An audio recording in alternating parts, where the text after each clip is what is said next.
Urokinase administration is done for poor flow or blocked tunnel dialysis catheters.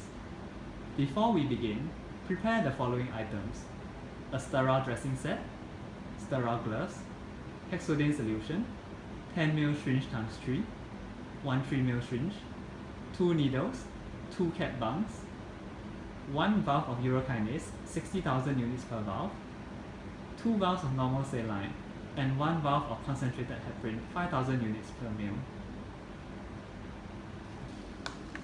Next, prepare your gauze. Soak at least 4 pieces of gauze into the hexodane. This will help during your sterilizing of the perm cath or tunnel dialysis catheter caps and clamps.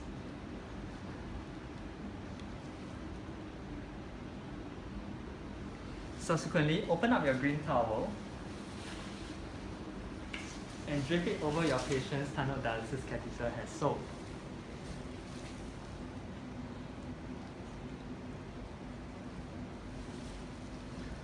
Proceed to take out one of the pots and clean both the cap and the clamp using your sterile gauze that is soaked in hexodane. Clean the cap and discard the cap. Subsequently, with a gauze, with a cotton ball, clean the tip of the perm cath catheter at least 10 times each direction, both clockwise and anti-clockwise directions. Do not forget to clean the clamp with your other sterile gauze.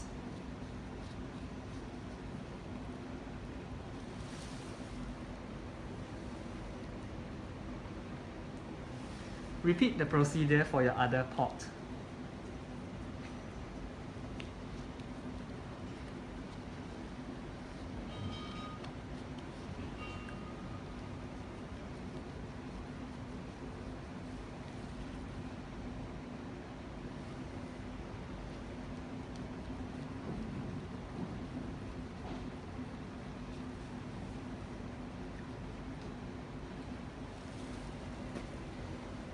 Next, with a 10 ml syringe, attempt to aspirate from both pots.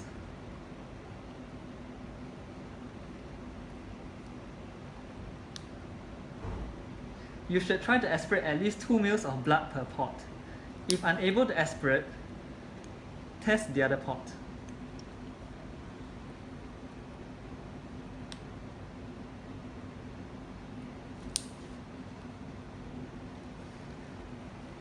If you are unable to aspirate, attempt to flush both pots with saline. Fill your syringe with saline.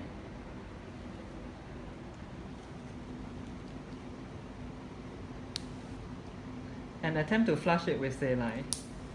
If able to flush, you will subsequently move on to administering of urokinase.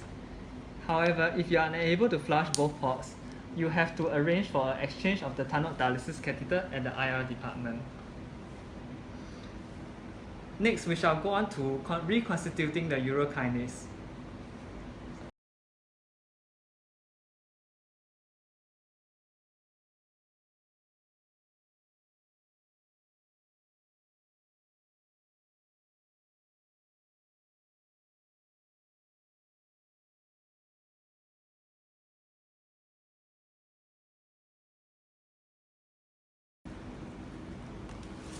Proceed to administer the urokinase, the volume accordingly to each pot.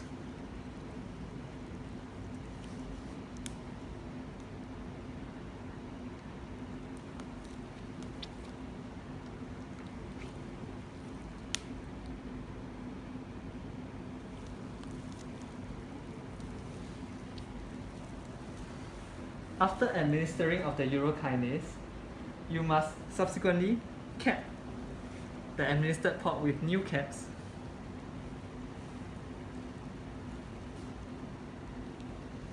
and cover the perm cath with your sterile towel. Advise the patient to lie in bed for the next 1 hour until you return to assess the patency of the pots. We return to the patient after 1 hour. Before we go back to the patient, ensure you have the following equipment available: at least 3 10 ml syringe, 2 5 ml syringe, 2 new caps, and a green needle. And similarly, your sterile set with gauze and hexodane soaked cotton. We shall again begin by preparing your gauze that is soaked in hexodane so that we can clean your perm caps and clamps before we start. Next, we go back to the patient. Open up the dressing set or the sterile cloth.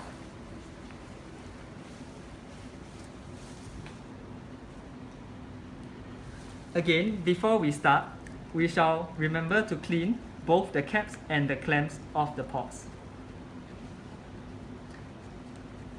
This is extremely important to ensure that the patient does not get an line sepsis, which can be fatal or require long duration of antibiotic treatment.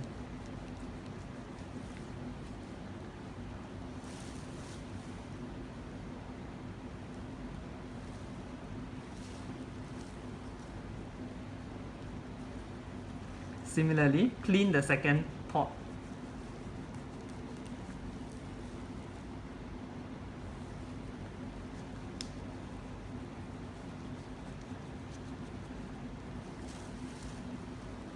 Next, use your 5 ml syringe and attempt to aspirate the urokinase out from the pot. Aspirate at least 2 ml of blood to ensure that all the urokinase has been removed. Discard the syringe. Using your second 5 ml syringe, attempt to do a similar thing and aspirate at least 2 ml of blood from the other pot. Do not return this blood to the patient. Now we shall go on to test the blood flow of each pot. Using a 10 ml syringe, attempt to aspirate and flush the blood at the same time. Blood must be able to draw smoothly and fill the syringe within 2 to 3 seconds.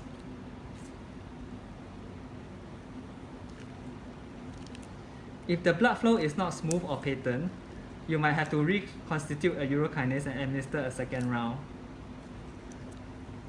You may return this blood to the patient. Similarly, test the flow for the second pot. The flow should be smooth such that the syringe fills itself up within 2 to 3 seconds. Once you have ascertained that your perm caps are both patent and valid, the next step is to ensure that we heparin lock the pots before we cap them.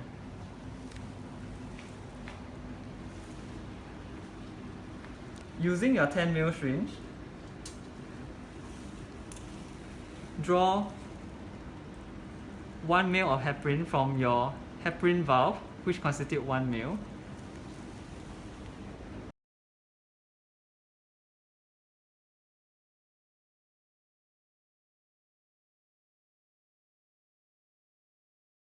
Before we administer your heparin, do remember to flush your pots with saline before you administer your heparin.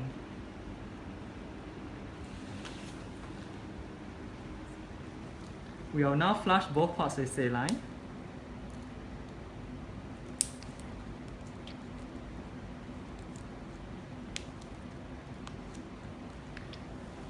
And then subsequently administer the heparin.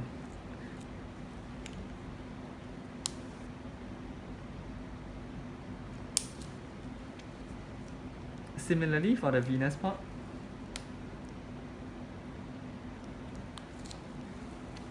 Before we cap off, remember to clean the pots of the lumen with cotton soaked in hexodane to ensure sterility.